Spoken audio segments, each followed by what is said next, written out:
آخر هذه الامہ اولها، اس امت کے بعد میں آنے والے لوگ پہلے گزروں پر لعنت کریں گے، کہیں انہیں تو پتہ ہی نہیں ہے۔ پاکستان کے اندر باقاعدہ آرٹیکل چھپے اخبارات میں کہ محمد بن قاسم جو ہے وہ ڈاکو تھا، سلطان محمود غزنوی لٹیرا تھا، یہ مضامین شائع ہوئے۔ صحابہ کو گالیاں نہیں دی جا رہی، کتنے لوگ ہیں جو صحابہ کو برا بھلا کہتے ہیں، اور حضور علیہ السلام کے والدین طیبین جن کی وساطت سے یہ درے اور گوہر شاہوار ہمیں نصیب ہوا، ان والدین کو ممبروں پہ بیٹھ کے کیا جہنمی نہیں کہا جا رہا؟ تو یہ وہ زمانہ، کیا امام حسین کو باغی نہیں کہا جا رہا؟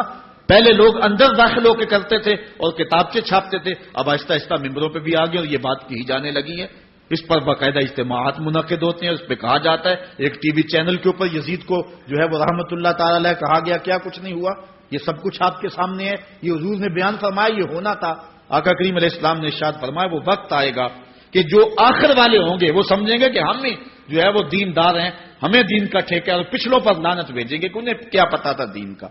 آج پچھلوں کے عقائد پر حملے ہو رہے ہیں اور انہیں مشرک کہا جا رہا ہے۔ میں نے ایک دن کہا تھا یہ بڑے زور سے کہا جاتا ہے جو یا رسول اللہ کہ وہ مشرک ہو جاتا ہے، میں نے کہا دیکھو اس فتوے کا اثر کہاں تک جاتا ہے۔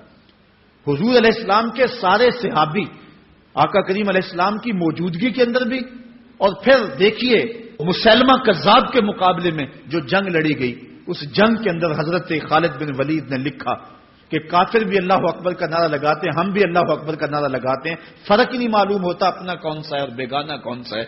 تو حضرت صدیق اکبر نے لکھا کہ جب وہ اللہ اکبر کا نعرہ لگائیں تم اس کے جواب کے اندر یا محمد آہو کا نعرہ لگاؤ۔ وکانا شیار المسلمین یومئذ یا محمد آہو، اس دن مسلمانوں کا شعار یہ تھا، جو یا محمد یا رسول اللہ کہتا تھا وہی مومن مانا جاتا تھا، باقی کو تہے تیگ کر دیا جاتا تھا۔ تو اگر یا رسول اللہ کہنا شرک ہے تو پھر سارے صحابی وہ 10,000 صحابہ جو جنگ یمامہ میں شامل تھے ان کے بارے میں پھر کیا کہو گے؟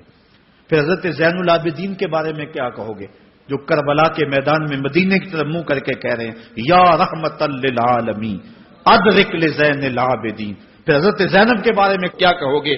یا محمد آہو یا محمد آہو ھذا حسین مزمل بالدماء، جو کربلا میں کھڑا ہو کے کہہ رہی ہیں اے میرے نانا حضور، اے محمد عربی، آپ کے حسین کو دیکھو خون میں نہا گیا ہوا ہے۔ تو پھر کیا یہ فتویٰ تمہارا کہاں تک پہنچے گا؟ نہ صحابہ بچیں گے، نہ اہل بیت بچیں گے، اور نہ اولیاء امت بچیں گے، جنہوں نے کہا تھا یا رسول اللہ انظر حالنا یا حبیب اللہ اسمع قالنا۔